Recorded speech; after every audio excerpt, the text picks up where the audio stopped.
എസ്ര അധ്യായം 7.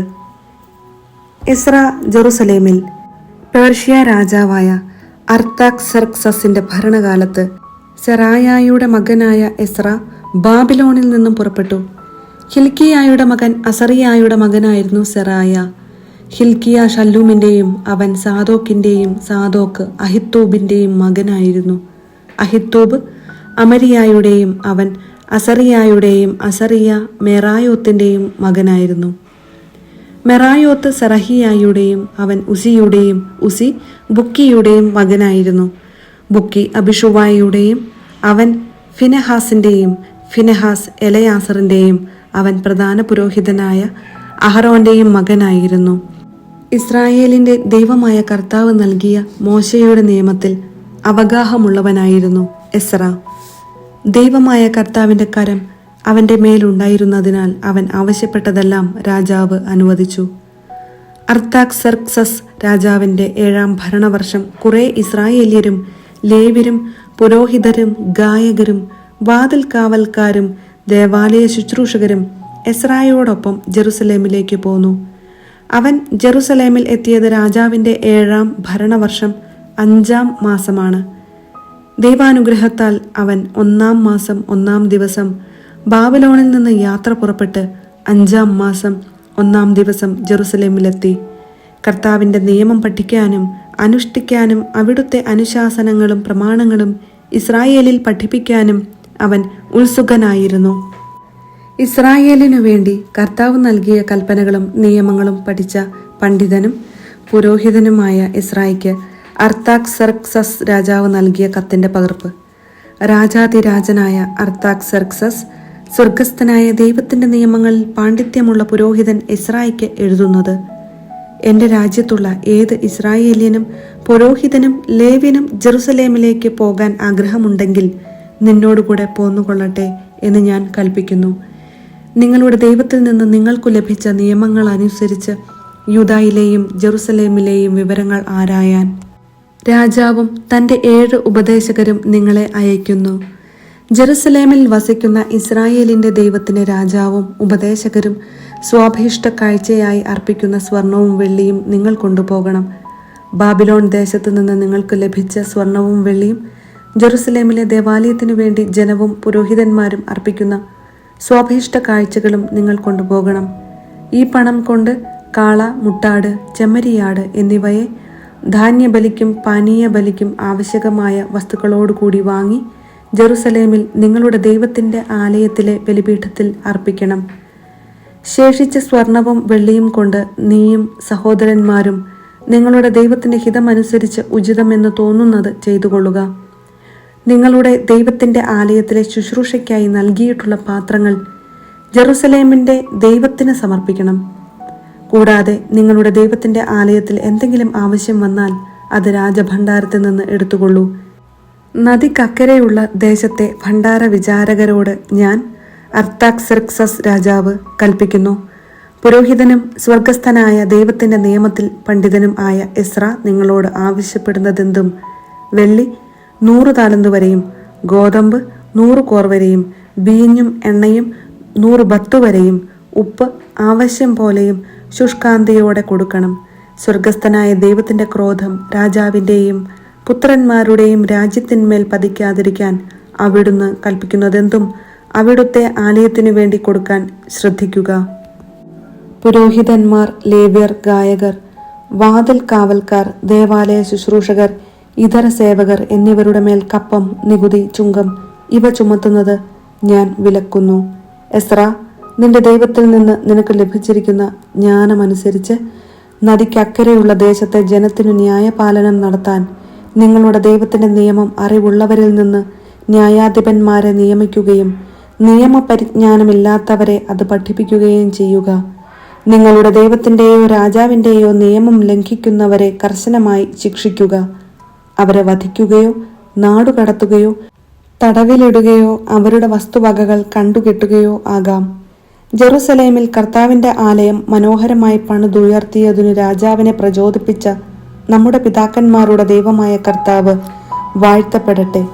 രാജാവിന്റെയും ഉപദേഷ്ടാക്കളുടെയും സേവക പ്രമുഖരുടെയും മുൻപിൽ അവിടുന്ന് തൻ്റെ അനശ്വര സ്നേഹം എൻ്റെ മേൽ ചൊരിഞ്ഞു. എൻ്റെ ദൈവമായ കർത്താവിൻ്റെ കരം എൻ്റെ മേലുണ്ടായിരുന്നതിനാൽ പ്രമുഖന്മാരായ ഇസ്രായേല്യരെ കൂട്ടിക്കൊണ്ടു പോകുന്നതിന് ഞാൻ ധൈര്യപ്പെട്ടു. എസ്ര അധ്യായം 8. എസ്രായോട് കൂടെ വന്നവർ. അർത്താക്സർക്സസ് രാജാവിന്റെ ഭരണകാലത്ത് എന്നോടൊപ്പം ബാബിലോണിൽ നിന്നും പോന്ന കുടുംബത്തലവന്മാർ വംശാവലിക്രമത്തിൽ: ഫിനെഹാസ് കുടുംബത്തിൽപ്പെട്ട ഗർഷോം, ഇത്താമർ വംശജനായ ദാനിയേൽ, ദാവീദിന്റെ കുടുംബത്തിൽപ്പെട്ട ഷെക്കാനിയായുടെ പുത്രൻ ഹത്തൂഷ്, പറോഷ് കുടുംബത്തിൽപ്പെട്ട സഖറിയായും 150 പേരും, പഹാത്ത് മൊവാബ് വംശജനായ സെറാഹിയായുടെ മകൻ എലിയേഹോവേനായിയും 200 പേരും, സാത്തുവിന്റെ കുടുംബത്തിൽപ്പെട്ട യഹസിയേലിന്റെ മകൻ ഷെക്കാനിയായും 300 പേരും, അദീൻ വംശജനായ ജോനാഥാന്റെ മകൻ ഏബെദും 50 പേരും, ഏലാമിന്റെ കുടുംബത്തിൽപ്പെട്ട അത്താലിയായുടെ മകൻ യേഷായായും 70 പേരും, ഷഫാത്തിയ വംശജനായ മിഖായേലിന്റെ മകൻ സെബാദിയായും 80 പേരും, യോവാബിന്റെ കുടുംബത്തിൽപ്പെട്ട യഹിയേലിന്റെ മകൻ ഒബാദിയായും 218 പേരും, ബാനി വംശജനായ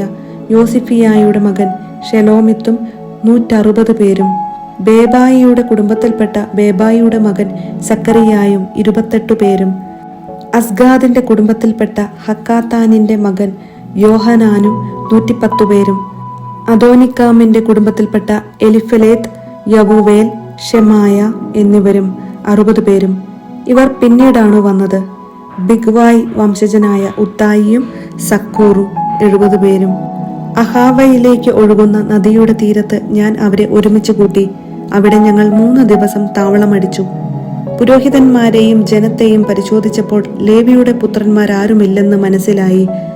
അപ്പോൾ ഞാൻ എലിയേസർ, അരിയേൽ, ഷെമായ, എൽനാഥാൻ, യാരിബ്, എൽനാഥാൻ, നാഥാൻ, സക്കറിയ, മെഷുല്ലാം എന്നീ പ്രമുഖന്മാർക്കും യോയാറിബ്, എൽനാഥാൻ എന്നീ പ്രതിഭാശാലികൾക്കും ആളയച്ചു. ഞാൻ അവരെ കാസഫിയായിലെ പ്രമുഖനായ ഇദ്ദോയുടെ അടുക്കലേക്ക് അയച്ചു. ഞങ്ങൾക്കു ദേവാലയ ശുശ്രൂഷകരെ അയച്ചു തരണമെന്ന് കാസഫിയായിലെ ദേവാലയ ശുശ്രൂഷകരായ ഇദ്ദോയോടും സഹോദരന്മാരോടും അഭ്യർത്ഥിക്കാനാണ് അവരെ അയച്ചത്. ദൈവകൃപയാൽ ഇസ്രായേലിന്റെ പുത്രനായ ലേവിയുടെ മകൻ മഹ്ലിയുടെ കുടുംബത്തിൽപ്പെട്ട വിവേകിയായ ഷറബിയായെയും അവന്റെ പുത്രന്മാരും ബന്ധുജനങ്ങളുമായി 18 പേരെയും അവർ കൊണ്ടുവന്നു. ഹസാബിയായെയും അവനോടൊപ്പം മെറാറി കുടുംബത്തിൽപ്പെട്ട യഷായായെയും അവന്റെ പുത്രന്മാരും ബന്ധുക്കളുമായി 20 പേരെയും അവർ കൊണ്ടുവന്നു. ദാവീദും സേവകന്മാരും ലേവ്യരുടെ ശുശ്രൂഷയ്ക്കായി വേർതിരിച്ചിരുന്ന 220 ദേവാലയ ശുശ്രൂഷകർക്ക് പുറമേയാണിവർ. ഇവരുടെ പേര് പട്ടികയിൽ ഉണ്ട്. ദൈവസന്നിധിയിൽ ഞങ്ങളെ തന്നെ എളിമപ്പെടുത്തുന്നതിനും മക്കളോടും വസ്തുവകകളോടും കൂടെയുള്ള ഞങ്ങളുടെ യാത്ര സുഗമമാകുന്നതിനും വേണ്ടി ദൈവത്തോട് പ്രാർത്ഥിക്കുന്നതിന് അഹാവ നദീതീരത്ത് വെച്ച് ഞാൻ ഒരു ഉപവാസം പ്രഖ്യാപിച്ചു. യാത്രയിൽ ഞങ്ങളെ ശത്രുക്കളിൽ നിന്ന് രക്ഷിക്കുന്നതിന് ഒരു സംഘം പടയാളികളെയും കുതിരപ്പടയെയും രാജാവിനോട് ആവശ്യപ്പെടാൻ എനിക്ക് ലജ്ജയായിരുന്നു.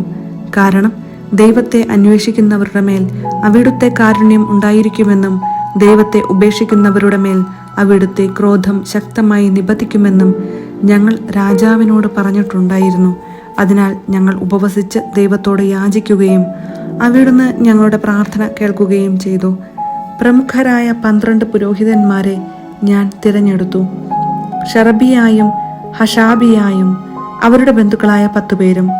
രാജാവും ഉപദേശകരും പ്രഭുക്കന്മാരും അവിടെ സന്നിഹിതരായ ഇസ്രായേൽ മുഴുവനും ഞങ്ങളുടെ ദൈവത്തിന്റെ ആലയത്തിനു വേണ്ടി കാഴ്ചയായി അർപ്പിച്ച സ്വർണവും വെള്ളിയും പാത്രങ്ങളും ഞാൻ അവരെ തൂക്കിയേൽപ്പിച്ചു. 650 താലന്ത് വെള്ളി, 100 താലന്ത് വരുന്ന 50 വെള്ളിപ്പാത്രങ്ങൾ, 100 താലന്ത് സ്വർണം, 1000 ദാരിക്ക് വരുന്ന 20 സ്വർണപാത്രങ്ങൾ, സ്വർണം പോലെ അമൂല്യവും തിളങ്ങുന്നതുമായ 2 ഓട്ടുപാത്രങ്ങൾ, ഇവയാണ് ഞാൻ തൂക്കിയേൽപ്പിച്ചത്. ഞാൻ അവരോട് പറഞ്ഞു, നിങ്ങൾ കർത്താവിന് വിശുദ്ധരാണ്, ഈ പാത്രങ്ങളും വിശുദ്ധമാണ്. ഈ സ്വർണവും വെള്ളിയും നിങ്ങളുടെ പിതാക്കന്മാരുടെ ദൈവമായ കർത്താവിനുള്ള സ്വാഭീഷ്ട കാഴ്ചകളാണ്. കർത്താവിൻ്റെ ആലയത്തിലെത്തി അവിടുത്തെ അറകൾക്കുള്ളിൽ വെച്ച് പ്രധാന പുരോഹിതന്മാരുടെയും ലേവ്യരുടെയും ജെറുസലേമിലുള്ള ഇസ്രായേൽ കുടുംബ തലവന്മാരുടെയും മുൻപാകെ തൂക്കി ഏൽപ്പിക്കുന്നതുവരെ അവ സൂക്ഷിക്കുക. അങ്ങനെ പുരോഹിതന്മാരും ലേവ്യരും ജെറുസലേമിൽ ദേവാലയത്തിലേക്ക് കൊണ്ടുപോകുന്നതിന് സ്വർണവും വെള്ളിയും പാത്രങ്ങളും തൂക്കം ബോധ്യപ്പെട്ട് ഏറ്റുവാങ്ങി. 1-ാം മാസം 12-ാം ദിവസം ഞങ്ങൾ അഹാവ നദീതീരത്തുനിന്ന് ജെറുസലേമിലേക്ക് പുറപ്പെട്ടു. ദൈവത്തിന്റെ കരം ഞങ്ങളോട് കൂടെ ഉണ്ടായിരുന്നു. അവിടുന്ന് ഞങ്ങളെ ശത്രുക്കളിൽ നിന്നും വഴിയിലുള്ള അപകടങ്ങളിൽ നിന്നും രക്ഷിച്ചു. ഞങ്ങൾ ജെറുസലേമിലെത്തി 3 ദിവസം വിശ്രമിച്ചു. 4-ാം ദിവസം ഞങ്ങളുടെ ദൈവത്തിന്റെ ആലയത്തിൽ വെച്ച് ഊറിയായുടെ മകനും പുരോഹിതനുമായ മെരെമോത്തിനെ സ്വർണവും വെള്ളിയും പാത്രങ്ങളും തൂക്കി ഏൽപ്പിച്ചു.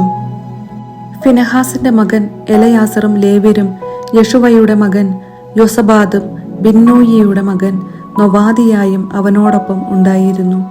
അവയുടെ എണ്ണവും തൂക്കവും തിട്ടപ്പെടുത്തി കുറിച്ചു വച്ചു.